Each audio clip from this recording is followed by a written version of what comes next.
小白菜呀，地里黄呀！我的妈呀，兄弟姐妹们，今天是个倒了血霉的日子啊！一早上醒来，发现自己不知道什么东西过敏了啊！然后我一想，应该是腰果，吃了几颗腰果，好过敏了。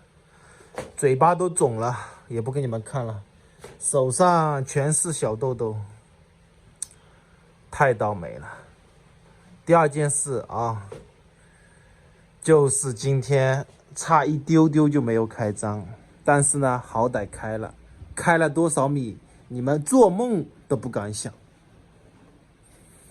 做梦都不敢想啊！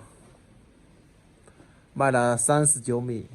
门口 T 恤卖了一件39米啊，我以为今天要吃蛋了，奈何老天眷顾啊，开了。但是这39块钱交电费它也不够啊。那第三件倒霉事情呢，是什么事情呢？就是我把腰扭了，好疼好疼，现在好疼好疼。然后下午去打球，还没打3分钟，妈耶，这个腰直接就左边的腰发不了力了，直接就散了。去按摩花了我200多块钱，稍微会好一点啊，但是没那种立竿见影的效果，好吧？好疼好疼，今夜难眠了。今天我是倒了什么血霉啊？生意没有，人还他妈的得了一身的病啊！真的是见鬼了。尤其是这生意啊，好天气，7点钟之前都不下雨的，7点之后下的雨挺大的。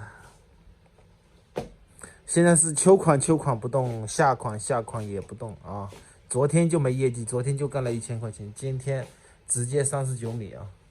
但是好在呢，今天朋友圈救面啊，朋友圈卖了1000块钱，1100多块钱。我的妈耶，遭不住了，兄弟姐妹们！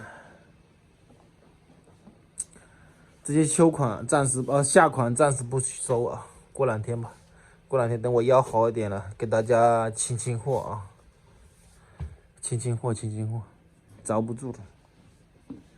好了。废话一啰嗦啊，给你们看一下我家的秋款漂不漂亮，裤子就不一一展示了啊。上面挂的几个今天刚挂了，你们看一看有没有中意的啊？中意的联系我，支持我吧，太难了。不说了，再见。腰疼。